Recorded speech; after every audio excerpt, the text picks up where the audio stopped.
Good morning. It's 5 a.m. Mester Scrum, but it's not 5 a.m. It's 6:33.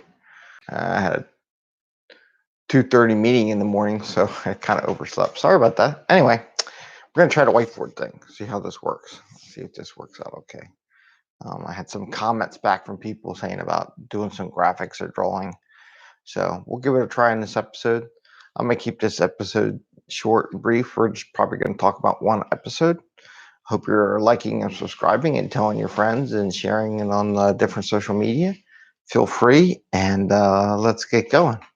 So today I just wanted to talk about, I'm just going to do retrospective, my favorite little one, and how easy it is to do a retrospective, right? Everybody says retrospective is so hard. Why do we do it? It takes too much time. And you could do a retrospective in 5 minutes if you really had to. But it's always good to do it and talk about what happened during the week. So one of my favorite little retrospectives I do is I do the sailboat retrospective, where you talk about, every retrospective is real simple. It's what went well, what didn't go so well, risks, and I call acceleration factors. I use, you can always change them up if you want, but this one we'll do one. There'll be different shows on different retrospectives. So what I like to do is I do this 4-quadrant, right? So if you can see that, I do 4 quadrants. I do the line. This will work better at night, right?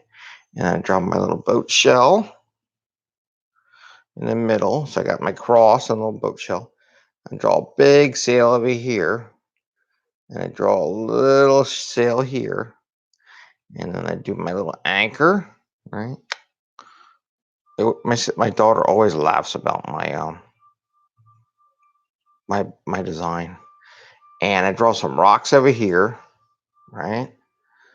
And then I put a happy face here. And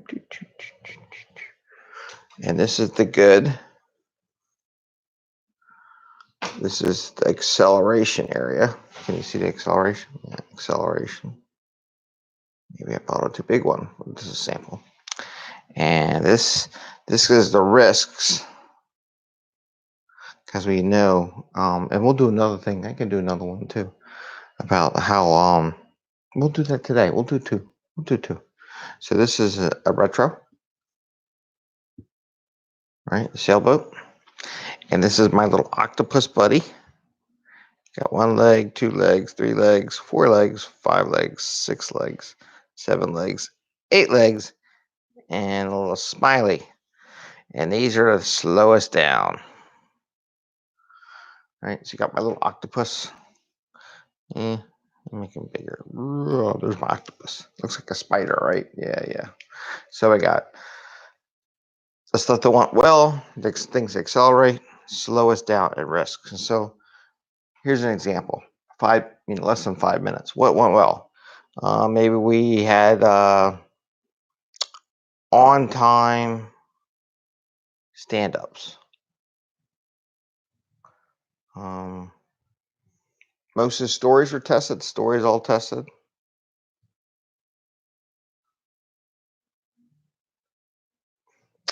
The Philly pretzels. Philly pretzels were awesome. You should do more of that, right? More Philly pretzels. Put a little star there. So the team does like a little brainstorm. You go around. What slowed us down? Maybe. I'm just gonna say server went down. Maybe there was a dependency. We forgot to call somebody to tell them we're going to need their software before the sprint started. And no one's perfect, right? So this happened.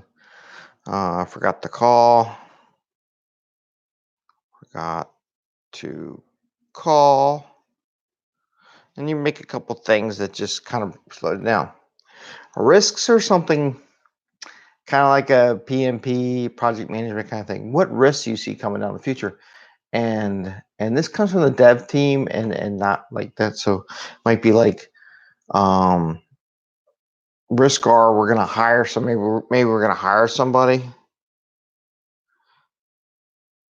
and the person, and we are going to have to train them.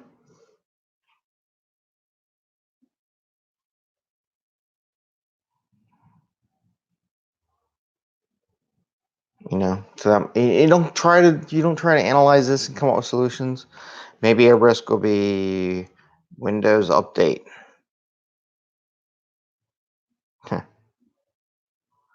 Or an Oracle update. Yeah. Those are the kind of things that can be risky, right?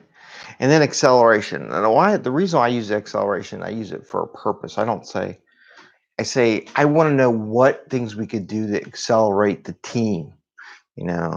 Excel the team. Maybe you want to do some pair programming. And you ask them to come up with it, right? Maybe some automated tests.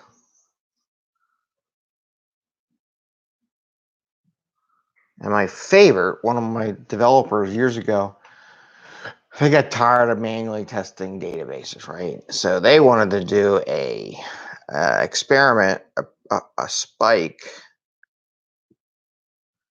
for software to do automated database testing.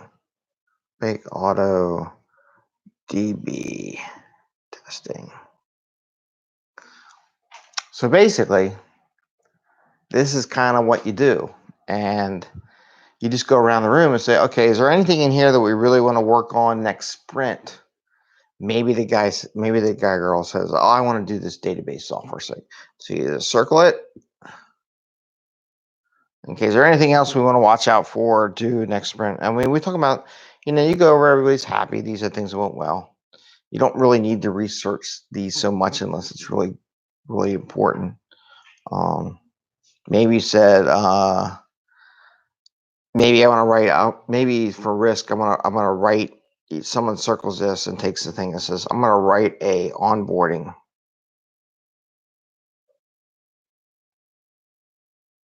guide. And then you say, all right, we're done. Because you only want like one or two things to work in a sprint. So you pick 1 and 2, right? So that's it. That's what a retrospective is, and that's how fast it goes. I mean, you have more people in the room, so it'll take longer to get through everybody's thoughts on different things, and you ask for them, you promote it. But there's my little sailboat, my little accelerator. I know the bigger sails in the front, but I like the smaller sail just to say, like, I'm gonna accelerate, right? And this is my boat. There we go. That look good? Anyway, so that's how I do that one. Now, the other one I want to talk about, and again, I hope that went well. Now I'm going to erase it, right? This is live. Let's see how this new board works, right? This is all. I had a comment from one of the viewers about maybe doing some visuals. So we're going to try the visuals and just see what it looks like. I'm not going to do the visual all the time. I also want to someday do podcasts, so it's going to be audited, so I'll have to describe it as I draw. I want to talk one more thing about Agile and what Agile does for an organization. It exposes issues, right? So I'm going to do the boat analogy. So you got your water level, right? So we got this big cup, and we got this water, and you got your little boat. Ooh, maybe we'll make it our sailboat again, right? Little sailboat's up there, floating away. Okay. Problem is, in every project, in every situation, there are maybe rocks sticking up. So there's obstacles, there's risks that no one planned for, right? And as you do Scrum and Agile, when you do small increments, what happens is it gradually lowers the water level and starts exposing issues. So, we got to do this, right? So it exposes risk as the water level goes down. And then, let's see, right? And then the next sprint, it goes even lower and it exposes issues, right? And those are those risks on the retro, right? So as you go, it gets more and more exposure, right? You know why? And then you see more. The spikes really start coming out as you go and you further go along and deploy your stuff. And the reason why this happens is that in a Scrum and Agile perspective, we're releasing working software all the time. So you're always coming up with new things that you hit. When you do a waterfall, you get to cover this all up with water because it's not until the end when you start releasing working software. You spend months writing requirements and BRDs, invest all this money and concepts and stuff. And until you actually start writing the code and start trying to penetrate all your firewalls and share your screens and go through security and stability issues and all the illities and all that kind of stuff, you won't see this. This is probably the firewall, right? This is security. This big one. Security is this big spike, right? Maybe this is competition because we took too long to get stuff out there. Maybe this is a API that we never used. Oh, we're gonna do all this planning and we're just gonna tap into the API for Google and we're gonna pull all the weather stuff or the mapping stuff into our system. We're gonna promote it, but we've never done it before. But it'll be easy because it's just Google and it'll just take a second. Yeah, right. That's probably huge right there, right? So anyway, so this is why Scrum and Agile work really well, because rather than in waterfall, we're covering this all up and you don't see it until last minute testing. And we all know they take the testing time away. Every sprint, some new facet shows its little head, like this one popped up, right? And then the next release. Okay, this is my favorite one. So this is where the API, we tried the API. Uh-oh, we got an issue. We got to fix it. Uh-oh, firewall security. Hey, are you calling Google API from our system internally? You're not supposed to do that. We haven't cleared you to do that. See, this little head pops up and it'll get bigger, right? And it goes, oh, wow, you want to do it that much? Well, we got to whitelist it. We got to do all kinds of things. It gets bigger and bigger and bigger, and so on and so forth, right? But you're touching it, right? So anyway, so that's one of the things about Agile and why it's better.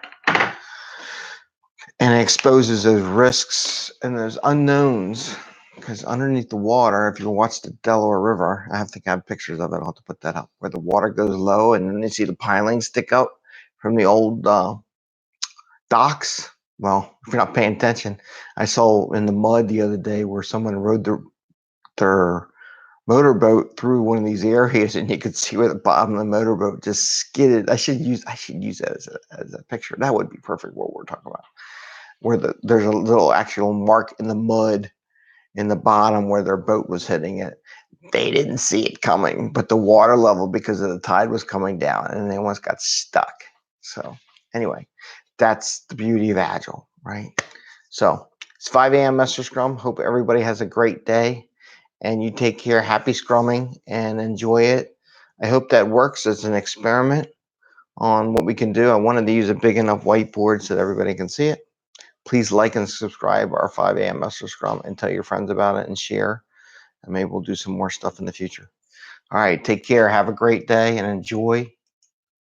See you tomorrow.